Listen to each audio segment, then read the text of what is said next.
সাল্লাল্লাহু আলাইহি ওয়াসাল্লামের মর্যাদা আল্লাহ পাক এভাবেই দিয়েছেন। তো এই মেরাজের সফরে মূল উদ্দেশ্য ছিল, যেটা কোরআনে কারিমে আল্লাহ পাক বলেছেন সূরা বানী ইসরাঈলে, লিনুরিয়াহু মিন আয়াতিনা,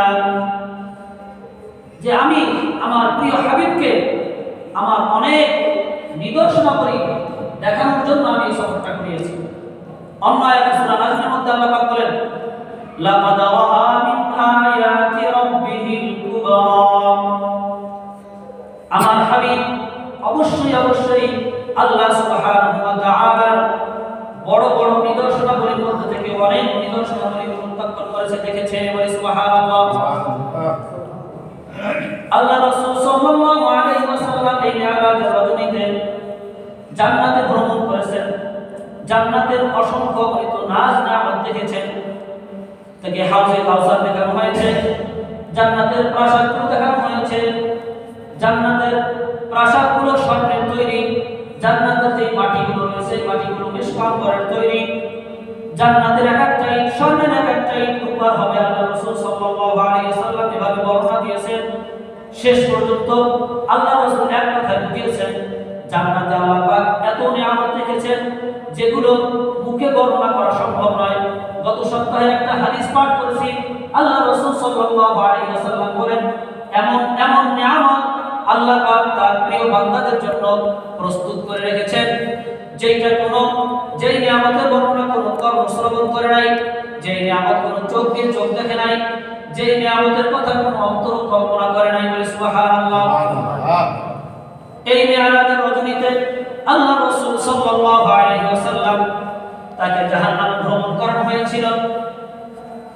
জিবরিল আমিনের সাথে আল্লাহ রাসূল সাল্লাল্লাহু আলাইহি ওয়াসাল্লাম জান্নাতে চলতেছিলেন, জাহান্নামে ভ্রমণ করতেছিলেন। এক পর্যায়ে আল্লাহ রাসূল সাল্লাল্লাহু আলাইহি ওয়াসাল্লাম এমন একদল লোকের পাড়কে অতিক্রম করতেছিলেন যাদের হাতের নখগুলো আমাদের মতো স্বাভাবিক কোনো নখ নয়, বরং তাদের হাতের নখগুলো হলো তামার তৈরি, লোহার তৈরি, এবং তারা তাদের এই নিজেদের নখগুলো দিয়ে তাদের মুখমণ্ডল এবং তাদের বুকগুলো আস্তে ঝাঁঝরা করে ফেলতেছে, এবং তারা এই কষ্টে চিৎকার করতেছে, এবং তারা এটা ইচ্ছায় করতেছে না, বরং স্বয়ংক্রিয়ভাবে অটোমেটিকলি এটা তাদের শাস্তি, যে তারা অহরহ তারা তাদের মুখকে এবং বুককে তারা তাদের হাতের তামার নখ দিয়ে ক্ষতবিক্ষত করে ফেলছে, এবং তারা চিৎকার করতেছে। একবার তারা মুখটা আশ্রাচ্ছে, সাথে সাথে আবার তাদের এই চেহারাটা পূর্বের ন্যায় ভালো হয়ে যাচ্ছে, এরপরে আবার তারা আশ্রাচ্ছে, এভাবেই অনবরত করতেছে। আল্লাহ রাসূল সাল্লাল্লাহু আলাইহি ওয়াসাল্লাম জিবরিল আমিনকে জিজ্ঞেস করলেন, এ সকল লোক কারা যে তারা নিজেদের নখ দিয়ে তাদের নিজেদের চেহারাগুলো, নিজেদের বুকগুলোকে ক্ষতবিক্ষত করে দিচ্ছে? জিবরিল আমিন বললেন, ইয়া রাসূলুল্লাহ, এরা হলো আপনার উম্মতের ওই সকল লোক যারা মানুষের গোশত খেত এবং মানুষের সম্মান নিয়ে, সম্ভ্রম নিয়ে সিরিমিরি করত, অর্থাৎ তারা মানুষের গীবত করত। যেহেতু তারা মানুষের দোষ চর্চায় লিপ্ত ছিল, আর গীবত করাকে কোরআনে কারিমের মধ্যেও বলা হয়েছে, ইয়া আইয়ুহাল্লাযীনা আমানু ইজতানিবু কাসীরাম মিনাজ-যন্ন ইন্না বা'দায-যন্নি ইসমুন ওয়া লা তাজাসসাসু ওয়া লা ইয়াগতাব বা'দুকুম বা'দা আইয়ুহিব্বু আহাদুকুম আন ইয়াকুলা লাহমা আখিহি মাইতান ফাকারিহতুমুহ।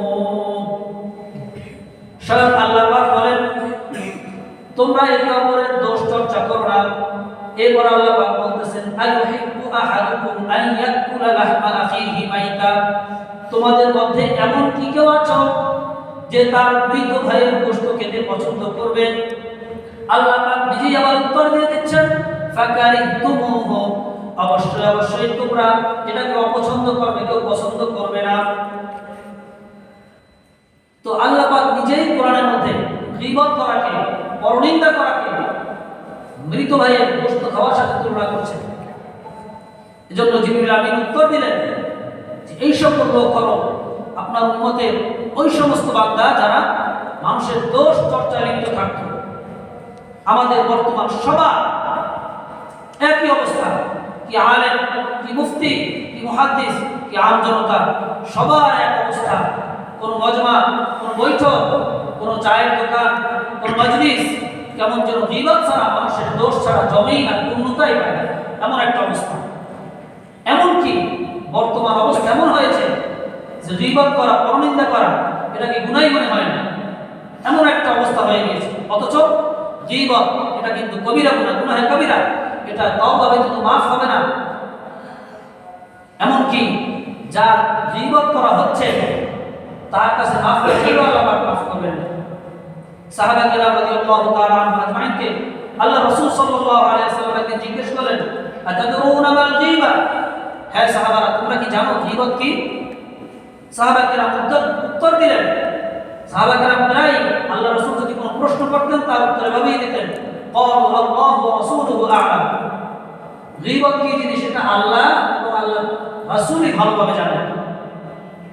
তখন আল্লাহ রাসূল সাল্লাল্লাহু আলাইহি ওয়াসাল্লাম বললেন, যিকরুকা আখাকা বিমা ইয়াকরাহ। গীবত হলো ওই বিষয়, এমন কথা, তোমার ভাইয়ের অগোচরে এমন কথা বলা যেটা শুনলে সে মনে কষ্ট পায়, এটা হলো গীবত। সাহাবা কেরাম জিজ্ঞাসা করলেন, হে আল্লাহর রাসূল, আমরা যে ভাইয়ের দোষ ত্রুটি বর্ণনা করি বলি, এই দোষটা যদি, যেই দোষটা আমরা বর্ণনা করতেছি এই দোষটা যদি তার মধ্যে থাকে তাহলে কি গীবত হবে?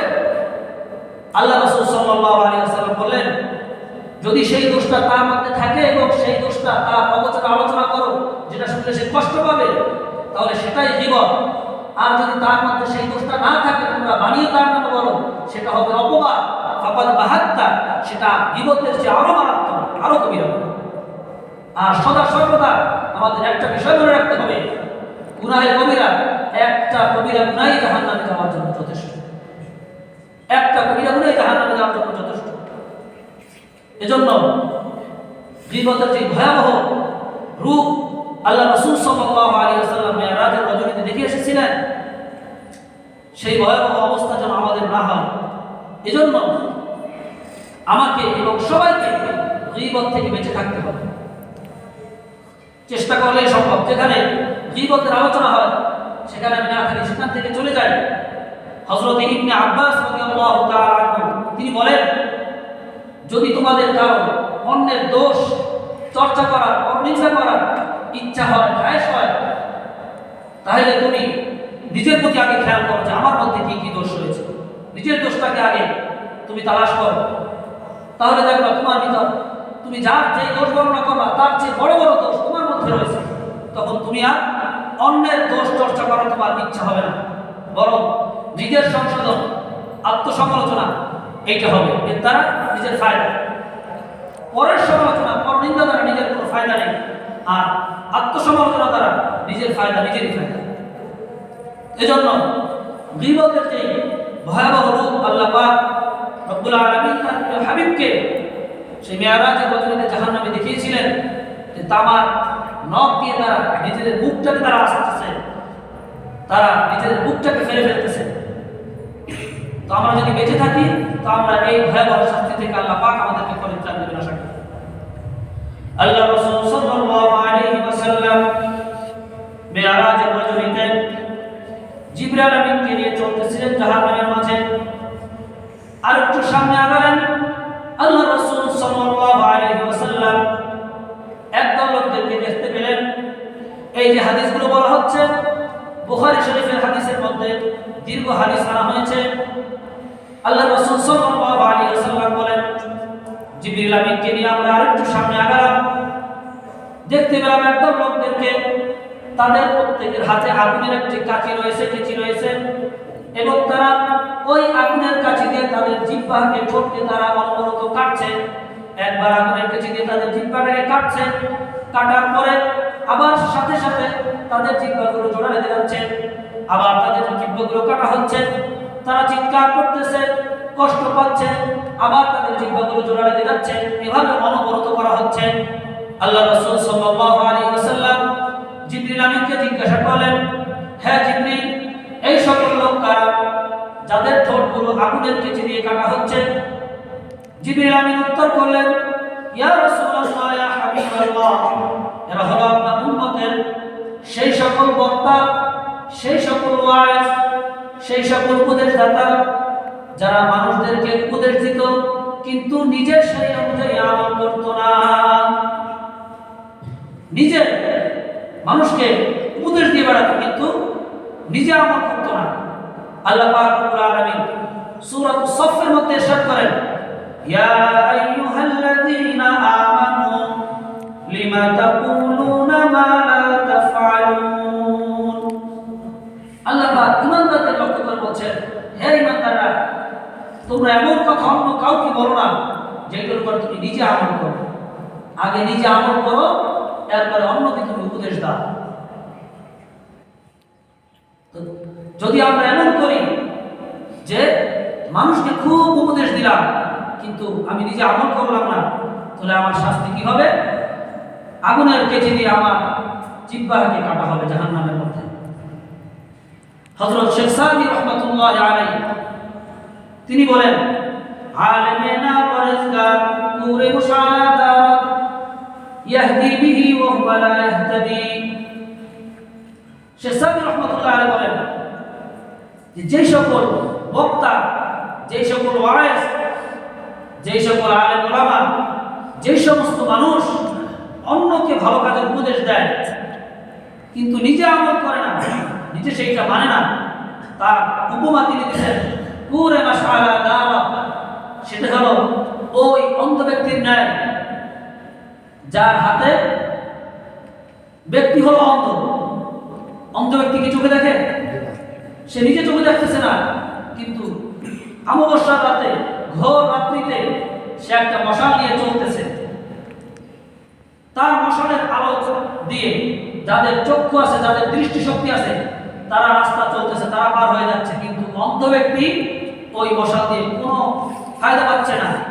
ইয়াহদি ইউহদা বিহি ওয়া হুয়া লা ইয়াহতাদি। তার আলো দিয়ে মানুষ হেদায়েত পাচ্ছে, মানুষ পথের দিশা পাচ্ছে, কিন্তু সে নিজে এর দ্বারা কোনো উপকৃত হচ্ছে না। শেখ সাদি বলেন যে যেই বক্তা মানুষকে উপদেশ দেয় কিন্তু সে নিজে আমল করে না, তার অবস্থা হুবহু ওইরূপ। সে নিজে কোনো ফায়দা পাচ্ছে না, কিন্তু তার আলোচনা দ্বারা এমনও হইতে পারে, আমি আলোচনা করলাম, আমার আলোচনা শুনে, আমার উপদেশ দিনে অন্য একজন মানুষ সেদিনের আহকামগুলো, হুকুমগুলো সঠিকভাবে পালন করা শুরু করছে, কিন্তু আমি সেটা মানছি না। এজন্যই বলছে ইউহদা বিহি ওয়া হুয়া লা ইয়াহতাদি। তার দ্বারা মানুষ হেদায়েত পাচ্ছে কিন্তু সে নিজে হেদায়েত পাচ্ছে না। এজন্য আলেম ওলামা, যারা বক্তা, উপদেশদাতা, এমনকি আমরা যারা বড় রয়েছে আমাদের ছোটদেরকে আমরা উপদেশ দেই, উপদেশটা এমনভাবে দিতে হবে যেন সেটা আমি আমল করি। এখন এর কথার উত্তর এই না যে তাহলে আমি উপদেশ দিবই না কাউকে, না, বরং আমি অন্যকে উপদেশ দিব এবং সেইটা আমি নিজেও পালন করার চেষ্টা করব। নতুবা আমাদের আল্লাহ রাসূল সাল্লাল্লাহু আলাইহি ওয়াসাল্লাম সেই মিরাজের রজনীতে যে ভয়াবহ একটা শাস্তি দেখেছেন, আর অনেক শাস্তি আল্লাহ রাসূল সাল্লাল্লাহু আলাইহি ওয়াসাল্লামকে আল্লাহ পাক রব্বুল আলামিন মিরাজের রজনীতে দেখিয়েছিলেন। আর দেখানোর মূল উদ্দেশ্য হলো উম্মতকে সে যাতে সতর্ক করতে পারে। আল্লাহ রাসূল সাল্লাল্লাহু আলাইহি ওয়াসাল্লামকে হাদিসের মাধ্যমে বারবার জানানো হয়েছে, তারপরেও স্বচক্ষে দেখানো হয়েছে। এখানে একটা প্রশ্ন আসতে পারে যে মানুষ তো জাহান্নামে যাবে, যখন কিয়ামত সংঘটিত হবে, পুলসিরাত পার হবে, মিজানের পাল্লায় আমলনামা ওজন করা হবে, এরপর জান্নাতীরা জান্নাতে, জাহান্নামীরা জাহান্নামে যাবে। তো আল্লাহ রাসূল সাল্লাল্লাহু আলাইহি ওয়াসাল্লামকে সেই ১৫০০ বছর পূর্বে কিভাবে জাহান্নামের শাস্তিগুলো দেখানো হবে, অথচ জাহান্নামে দেখা পর্যন্ত যায়? এর দুটি উত্তর মুহাদ্দিসিনে কেরাম দিয়ে থাকেন। একটি উত্তর হলো, যেটা হলো আলিমুল গায়ব, অদৃশ্য জগতের বিষয়, যেটা আগে বলছি, অদৃশ্য জগতের সাথে আমাদের এই দুনিয়ার জগৎকে মিলিয়ে বোঝা সম্ভব না, বরং এটা আল্লাহ পাক যেভাবে চেয়েছেন সেভাবেই করিয়েছেন। আর দ্বিতীয় আরেকটা উত্তর মুহাদ্দিসিনে কেরাম দেন, সেটা হলো যে আল্লাহ রাসূল সাল্লাল্লাহু আলাইহি ওয়াসাল্লামকে জাহান্নামীদের শাস্তি জাহান্নামে যাওয়ার পরে কেমন হবে, এমন একটা ডেমো, এমন একটা চিত্র আল্লাহ রাসূল সাল্লাল্লাহু আলাইহি ওয়াসাল্লামকে আল্লাহ পাক দেখিয়েছেন। ইন্নাল্লাহা ইয়াফআলু মা ইয়াশা, তিনি যা ইচ্ছা তাই করতে পারেন। ইন্নাল্লাহা আলা কুল্লি শাইইন কাদির, আল্লাহ পাক সব কিছুর উপর ক্ষমতাবান।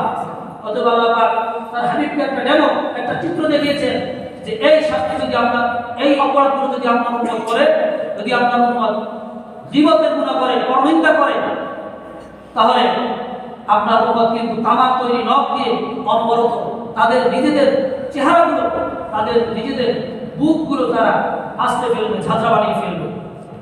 আপনার উম্মতের মধ্যে কেউ যদি নিজে অন্যকে উপদেশ দেয়, কিন্তু সেও যদি নিজে যদি আমল না করে, তাহলে কিন্তু তার শাস্তি আগুনের কাছে দিয়ে নিজেদের জিহ্বা নিজেদের অনবরত কাটতে হবে। এই শাস্তি কিন্তু ভোগ করতে হবে, যাতে আল্লাহ রাসূল সাল্লাল্লাহু আলাইহি ওয়াসাল্লাম দুনিয়ায় এসে তার উম্মতকে সতর্ক করতে পারে, সঠিক পথ দেখাতে পারে। এজন্য আল্লাহ রাসূল সাল্লাল্লাহু আলাইহি ওয়াসাল্লামকে ওই মেরাজের রজনীতে কিছু কিছু চিত্র আল্লাহ পাক রব্বুল আলামিন দেখিয়েছেন, যাতে আমাদেরকে সতর্ক করতে পারেন এবং আমরা সতর্ক হয়ে সেই সমস্ত আযাব থেকে, আল্লাহ রাব্বুল আলামিনের গজব থেকে বেঁচে থাকতে পারি। আল্লাহ পাক রব্বুল আলামিন আমাদের সকলকে আজকে যে দুইটি গুনাহের শাস্তি আল্লাহ রাসূল সাল্লাল্লাহু আলাইহি ওয়াসাল্লাম মেরাজের রজনীতে দেখে এসেছিলেন, গীবতকারীর শাস্তি এবং উপদেশ দিয়ে সে অনুযায়ী আমল না করার যে শাস্তি, এই দুই পাপ থেকে, গীবতের পাপ এবং আমলহীন বক্তা, আমলহীন উপদেশ, এই দুই ধরনের পাপ থেকে আল্লাহ রাব্বুল আলামিন আমাদের সকলকে বেঁচে থাকার তৌফিক দান করুন। সকলে বলি আমিন। ওয়া আখিরু দাওয়ানা আলহামদুলিল্লাহি রাব্বিল আলামিন।